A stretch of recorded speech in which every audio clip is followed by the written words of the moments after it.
Dober dan, župan. Prav lepo pozdravljeni in vabljeni k poslušanju oddaje Dober dan, župan. Kot rečeno, danes gostimo župana občine Miren Kostanjevica, Mavricija Humarja. Torej, dober dan, župan. Ja, dober dan vam in vsem vašim poslušalcem. Torej, pesnik Feo je rekel, jutra so najlepša zjutraj. Kakšno jutro ste vi doživeli? Ja, danes je bilo krasno jutro, lepa jutranja zarja, ko se je noč prešla v dan in tako kot vsako jutro prvo vstaneš, opraviš ta jutranja opravila in potem veselo na delo. Tako je bilo tudi danes, ko sem prišel kot ponavadi nekaj po 8 uri v službo. Torej, vsekakor ni tale pogovor vaše prvo današnje delo. Ne, imel sem že par sestankov oziroma telefonskih razgovorov, pa tudi sestanek z podžupanom.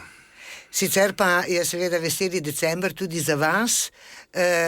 Je tako vesel ali vedno je potrebno do konca leta še marsikaj postoriti? Verjetno imate kar gosto, kot pravimo, ne, na občini. Ja, ta rek veseli december se je nekako primil, ne, čeprav jaz mislim, da za veselje oziroma za lepe dogodke moramo poskrbeti čez celo leto. December je le zadnji sklepni mesec, neka prelomnica, ko se eno koledarsko leto zaključuje, začenjamo z novimi stvarmi, seveda opravi se tudi inventura, samorefleksija in tudi predvsem pa, da imamo jasne in smele cilje za vnaprej. Takole na začetku morda zaključuje se leto 2023, če bi v nekaj stavkih rekli, kot kakšno se bo zapisalo v občini Miren Kostanjevica. Ja, gledajte, tukaj je bilo zopet leto, ki je bilo prepleteno z več dogodki. Imeli smo kar nekaj velikih odmevnih dogodkov v naši občini, tudi določene investicije so se zaključevale.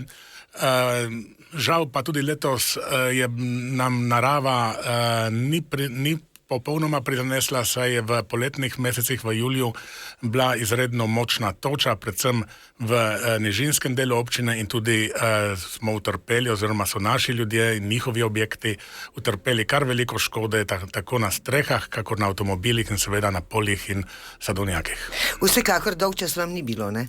Ne, tukaj res ni prostora za dolg čas. Mislim, da tistemu županu, ki bi mu bilo kdaj dolg čas, da je nekaj zelo nenavadnega. Vsekakor pri nas tega ne poznamo. Leto se zaključuje, ampak seveda pripravljate se že na prihodnje leto, pa na tudi 2 leti. Vi že 3. mandat županujete in zagotovo ste že več kot usidrani v vseh teh opravilih in pri tem delu župana.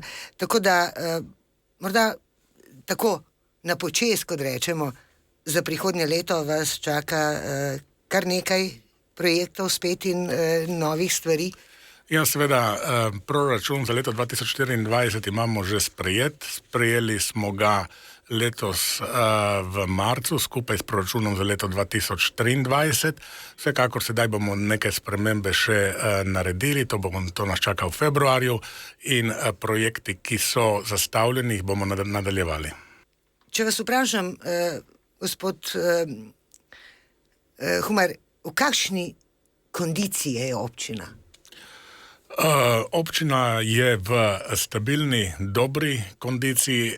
Seveda po takih ujmah, kot so nas doletele, prvo 2019 požar, potem 2022 ta največji slovenski požar, letos zopet toča, včasih se človek že malo reče, kaj nas lahko še doleti. Vendar prav v takih trenutkih vidiš še večjo složnost, še večjo pomoč. Tukaj velja izpostaviti vse prostovoljce, ki delujejo tako pri gasilskem prostovoljnem društvu, kakor civilni zaščiti. In ostale prostovoljce, ki so takrat pomagali in dejansko smo dokazali, da znamo stopiti skupaj tudi, ko nam je najtežje. Predvsem takrat je potrebno stopiti skupaj. Glejte, Kras je tako rekoč pogorel. Dejansko, to je bil največji požar v zgodovini Slovenije. Podoba je bila taka, da se je človeku trgalo srce, ko se je peljal po Krasu, ampak vendarle, zdaj že dobiva drugačno podobo, ne? Ja, gledajte, res v tistih 10 dnevih je bila slika res grozna. Takoj po požaru pa so začele aktivnosti za obnovo Krasa in kar moram tukaj poudariti, velika odprtost, srčnost ljudi, posameznikov, podjetij, društev, ki so donirali in še donirajo. Tako da v teh lansko leto in letos je bilo čez 5000 prostovoljcev, ki so prišli na sajenje oziroma sejanje. Vsekakor pa je tudi lep projekt, ki je v pripravi, Zeleno srce Krasa, ki bo povezal 7 občin, se pravi 4 slovenske, 3 zamejske občine, prav na tej poti, kjer je požar divjal, da bo tukaj nastal en nov, lep produkt, ki ga imenujemo Zeleno srce Krasa. No, prav o tem sem vas želela seveda v tem kontekstu tudi vprašati. Zeleno srce Krasa, to je nekako pohodna pot, ne? To bo nova pohodna pot, nekaj čez 100 kilometrov dolga. Na tej pohodni poti bodo pač označene vse naravne znamenitosti, kulturne znamenitosti, tudi turistični ponudniki, seveda nastanitve. Predvsem bo pa to izobraževalnega značaja, tako da bo primerno tudi za šole, osnovne šole, srednje šole, mogoče tudi za manjše, kjer bodo te informacijske table, ki bodo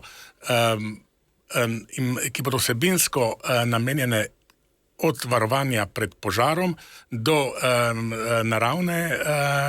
naravnih znamenitosti, kakor tudi o samem gozdu in pa stvareh, ki v gozdu bivajo, oziroma da nas osveščajo, kaj ta gozd za nas pomeni, oziroma ta narava, ker ni samo gozd, so tudi travniki, pašniki in ostalo, kaj nam to pomeni in kako moramo živeti, da bomo to puščali v dobri kondiciji tudi našim zanamcem. Kdaj predvidoma bo ta pot pripravljena, urejena in torej, da bojo lahko pohodniki? Naj povem, da ta pot bo potekala po že obstoječih cestah, stezah, poteh vaških, čim manj po asfaltu, seveda. Stvar se sedaj je strasirana, sedaj pa bo označevanje, digitalizacija tega. Cilj je, da jo bomo odprli v okviru EPK-ja, to se pravi v prvi polovici leta 2025. Turizem je seveda zelo pomembna gospodarska panoga z številnimi multiplikativnimi učinki, ampak vendarle ni samo turizem tisti, ki lahko eno občino, eno okolje drži po koncu. Obrtna cona v Mirnu, ne, se gradi, prepotrebna, kakšno je zanimanje, kdaj bo in kaj se pričakuje od te cone? Ja, obrtna cona v Mirnu, tukaj verjetno mislite to obrtno cono, ki je za krožiščem iz Mirna proti Šempetru na levi strani. Tukaj to je v privat lasti in je v zaključni fazi izdelava OPPN-ja, se pravi občinskega podrobnega prostorskega načrta. Jaz pričakujem, da bo ta stvar dokončana tam nekje v prvi polovici prihodnjega leta in kasneje, da potem bo tudi investitor začel z gradnjo. Po planu je tam, da bo bencinski servis na manjšem delu, na večjem delu, pa poslovni prostori za storitveno in obrtno dejavnost, tako da bi potem v naslednjih letih tudi ta degradirana območja jih spremenili v obrtno cono. Mislim, da interes tudi bo, saj je to tik ob obvoznici blizu avtoceste in veselim se novih naložb. Čevljarstva pa ni več, ne, v Mirnu. Čevljarstvo je pa še vedno in tudi sem prepričan, da bo se namreč svetovni proizvajalec obutve pod blagovno znamko Ciciban tukaj še vedno dela in tudi daje utrip Mirnu, tudi z muzejem, ki ga ima, kjer se lahko vidi zgodovina čevljarstva, v Mirnu, kakor tudi v samih trgovinah, kjer lahko kupujemo otroške čevlje, še zmeraj proizvedene v Mirnu. Skratka, čevljarstvo je vedno tisto, ko rečemo Mirn, se spomnimo na čevljarje. Gospod župan, ena večjih investicij, zelo velikih investicij je bila nova telovadnica, zelo potrebna, prepotrebna, in ta telovadnica postaja neke vrste središče, ne? Telovadnica oziroma športna dvorana je del obnove osnovne šole v Mirnu. Tukaj moramo povedati, da ta obnova poteka v 3 fazah, telovadnica pa druga faza, sedaj nas čaka še ena faza in se upam, da bomo tudi čim prej lahko pristopili k tej fazi. Vsekakor je pa ta telovadnica zelo dobro zaživela, seveda najprej v dopoldanskih urah za potrebe pouka osnovne šole v Mirnu, popoldne pa za rekreacijo, treninge in imeli smo tudi že koncerte, tako da enega od takih bomo imeli tudi 28. decembra, ko bo New Swing kvartet ob 8. zvečer, božično-novoletni koncert in tudi glasbeni izvajalci so jo označili kot akustično zelo primerno športno dvorano. Neke vrste uporabna za vse, bi lahko rekli, tako za šport kot za kulturno dogajanje. Župan, kje vas pa glava boli? Zaradi česa vas pa glava boli? Ni vse tako nikjer in nikoli ni povsod tako rožnato, da ne bi bilo tudi težav. Glejte, vsako delo prinese s sabo tudi določene težave, skrbi, probleme. To je naravno in mimo tega ne more nobeden izmed nas. In takrat je pomembno, da znaš dobiti sogovornika, sodelavca, zunanjega, za zunanjo pomoč ali pa tudi mogoče včasih doma, med prijatelji. Čisto konkretno vas sprašujem, je kakšno področje, ki vam ne da spati? Ali pa kakšen projekt, ali pa skratka, kar vam ne da spati? Da bi bila kakšna taka težava, za katero... Nevralgična točka. Zaradi tega, ker bi se tako sekiral, da bi imel kepo v grlu ali pa da bi ne mogel spati, tukaj moram reči, da ni, kajti jaz tudi, ko sem človek, ko pristopamo k določenim stvarem, že naprej tudi pogledamo, kje bi znale biti težave, na kaj moramo biti še posebej pozorni in ko tako pristopaš, potem lažje greš tudi čez težave. Kot sem pa rekel, pridejo momenti, ko se tudi kakšna stvar stavi, ko ne gre po planih in takrat je treba pomisliti, pogledati, mogoče obrati kakšno drugo pot ali pa drugi način. Dobro ste se izvlekli, bom rekla. Torej, veliko projektov imate, ne nazadnje na eni strani projekti, na drugi strani pa seveda te težave od požara do toče in tako dalje. To zahteva od občinske uprave veliko dela. Kako ste, kadrovsko ste podhranjeni ali imate dovolj ljudi? Jaz, če primerjam leto z letom, če dalje več nalog pade na občinsko upravo, seveda mi smo dokaj majhna občina, vendar zelo proaktivna, kar se tiče in projektov z mehkejšo vsebino, kakor tudi investicij. Se smo dobili v zadnjih letih kar nekaj certifikatov.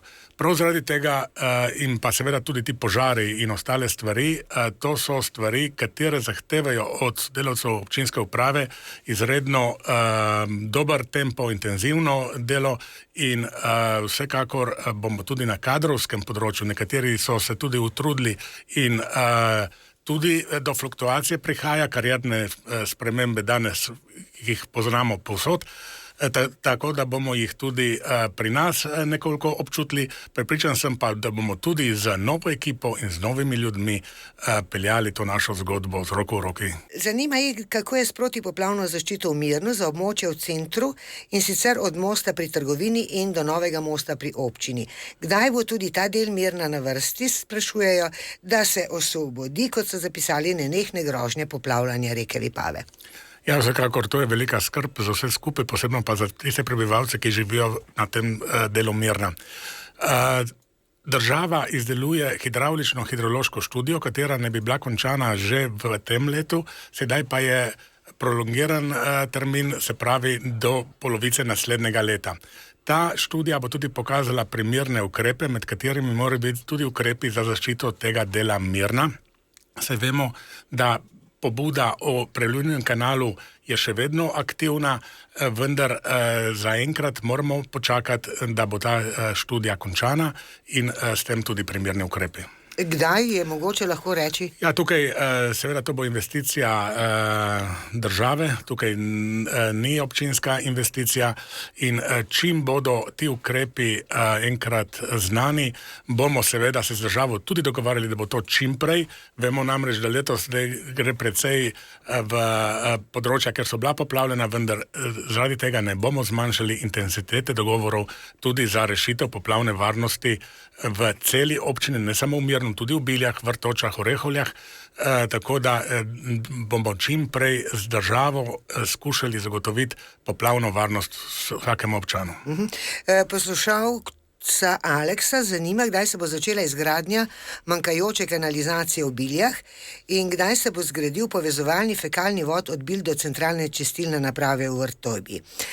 Zanima ga še vir financiranja in kdaj se načrtuje, da bo vse to zaključeno in v uporabi. Ja, tukaj sta dve stvari. Eno je manjkajoči del kanalizacije v Biljah, za kar se zdaj izdeluje projektna dokumentacija. Tukaj moramo pridobiti gradbeno dovoljenje še za del Bilj in kandidirali bomo na razpisih, ki bodo namenjena za izgradnjo kanalizacije. Povedati moram, da trenutno tudi v tej novi finančni perspektivi ni še razpisov za aglomeracije pod 2000 populacijskih enot, ali se pravi pod 2000 ljudi, kar Bilje so. In tukaj čakamo oziroma pričakujemo, da bodo razpisi v naslednjih letih tudi za te aglomeracije, saj to ni problem naše občine, ampak problem cele Slovenije. Za ta drugo stvar, ta povezovalni kanal, tukaj je pa občina Renče Vogrsko, ki ga bo gradila skozi Bilje, se pravi od Marketa, nekje lokacije Marketa do Kristjana in potem do Orehovelj. Tukaj bo financirala občina Renče Vogrsko, mi bomo pa ob tem zamenjali še vodovod od Kristjana do Bilja. Ostajamo v Biljah. Ali načrtujete razvoj turizma tudi za Bilje? Domačini, piše poslušalka Vojka, imamo občutek, da ne spadamo pod isto občino, saj se vedno oglašuje samo destinacija Miren Kras. No, prvo bi se ustavil pri destinaciji. Miren Kras to ni geografsko ime, ampak slogan, da je pri nas mirno in krasno, kar pomeni, da je to od Bilj pa do Lipe. Vsekakor je turizem začrtan za celo občino in tudi v Biljah. V Biljah bomo sedaj v naslednjem letu tudi okrog Glinokopa naredili del sprehajalnih poti. Povedati pa moram, da tudi projekt Zeleno srce Krasa bo lepo umeščen skozi Orehovlje in Bilje, tako da bodo tudi ti turisti, ki bodo tam hodili, imeli možnost spoznati Bilje, opekarstvo, kakor tudi ostale znamenitosti, reko Vipavo in pa tudi gostince, ki v Biljah delajo, da jih bodo lahko obiskali. Zadnje kratke minute bomo namenili mladim, namreč v občini pripravljate strategijo za mlade za prihodnjih 5 let, 2024-2029. Ja, to je bila dolgoletna želja, tudi potreba, tako da pripravimo to strategijo, ki bo dejansko zajela vsa pričakovanja oziroma potrebe mladih. Začeli smo od spodaj navzgor, prvo z anketo, potem z delavnicami, sedaj je osnutek v javni obravnavi in vabim vse zainteresirane, posebno še mlade, da se ogledajo in dajo pripombe. V začetku januarja bomo imeli pa tudi javno razpravo na Cirju. Tako da ta dokument bo zajemal področja, katera mladi najbolj potrebujejo in je prav, da jih slišimo in tudi umestimo ukrepe, ki jih bomo izvajali tudi v finančne načrte naše občine, se pravi v proračun, in tako da jih bomo v naslednjih, to je strategija za naslednjih 5 let, tudi potem izvajali tako, kot se bo pač jih dalo izvajati, oziroma tako, da bodo vsak izveden ukrep, da bo prinesel določeno izboljšavo. Nekaj popolnoma novega bom povedala, če rečem, da na Mladih svet stoji. Kako ste z mladimi v vaši občini? Se priseljujejo, se odseljujejo? So pogoji, da prihajajo nazaj oziroma ostajajo? No, v naši občini narašča trend povečevanja prebivalcev. Tudi otroci v osnovni šoli jih je več, kot jih je bilo pred leti, se pravi, da mladi ostajajo oziroma da se priseljujejo. Tukaj so tudi pomembno, koliko možnosti imajo za gradnjo in tako naprej. Mi za mlade imamo tudi sofinanciran komunalni prispevek za gradnjo stanovanjske hiše. In prepričan sem, da tudi z temi ukrepi, ki jih bomo skozi strategijo prepoznali kot potrebne in jih bomo v naslednjih letih izvedli, bomo pogoje še izboljšali in prepričan sem, da bomo tudi mladim prijazna občina. Želim vam srečno roko. Hvala, župan Mavricij Humar, za tale klepet. Lahko bi seveda govorila, veliko bi še lahko povedala, verjamem, ampak čas se izteka, čas današnje oddaje. Vse dobro želim vaši občini, vam osebno in vaši družini in srečno. Spoštovani poslušalci in poslušalke, tudi vam, z vami sem bila Ingrid Kašca Bucik. Radio